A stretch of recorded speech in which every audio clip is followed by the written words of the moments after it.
ଆଜି ଥିଲା ମଙ୍ଗଳବାର। ମୁଁ ଘରୁ ବାହାରି ଆସିଲି। ରୋଡ଼ ଉପରେ ଦେଖିଲି ଦୁଇଟି ମହାଦେବ, ଆମର ଷଣ୍ଢ ମହାଦେବ ଲଢ଼ୁଛନ୍ତି। ତାଙ୍କୁ ଦେଖି ବହୁତ ଖୁସି ଲାଗିଲା। ପୁଣି କିଛି ବାଟ ଦେଖି ଆଗକୁ ଚାଲିଗଲି। ଆସିଲା ଧଉଳିଟିଏ। ମୁଁ ଭାବିଲି ଧଉଳି ଟିକେ ଯିବି ହାରି, କିନ୍ତୁ ମନ ଥିଲା ହାଟରେ ଘରକୁ ସଉଦା ଟିକେ ନେବାର। ବାଁ ପଟକୁ ଦେଖି ଆସିଲି, ଧଉଳିଟିଏ ଦିଶୁଛି।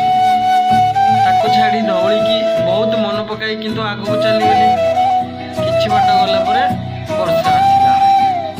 ମୁଁ ବର୍ତ୍ତମାନ ପାଇଁ ବର୍ଷା ଛାଡ଼ିବାରୁ ପୁଣି ଭିଡ଼ିଓଟେ କଲି। ଦେଖିବା ପରେ ଦୁଇଟି ମାଉସୀ ଆଉ ଚାଲି ଯାଉଥିଲେ। ମୁଁ କିନ୍ତୁ ତାଙ୍କୁ ଟିକେ ଅନାଇ ପୁଣି ଆଗକୁ ଚାଲିଗଲି। ମନରେ ଆସିଲା, ଆରେ ହେ, ତାକୁ ଟିକେ ଘରେ ଛାଡ଼ି ଦେଇଥାନ୍ତେ କି? ନାଇଁ ନାଇଁ ନାଇଁ ନାଇଁ ଆଜ୍ଞା। ପହଞ୍ଚିଲି। ଗାଡ଼ି ବହୁତ ଜାମ୍ ଥିବାରୁ ଆସିକି ବାଳକାଟି ବ୍ରିଜ ଉପରେ ଭିଡ଼ିଓଟେ କଲି।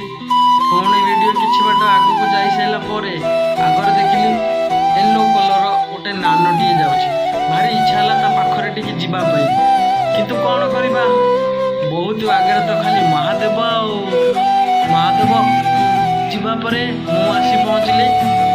ଗୋଟେ ଛୋଟ କୁନି ପିଲାଟିଏ ସାଇକେଲ ମାରି ମାରି ଯାଉଛି।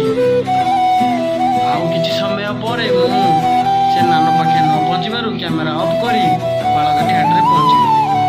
ଆଳୁ, ପିଆଜ ଆଉ କିଛି ପରିବା କିଣି ରାତି ହେବାରୁ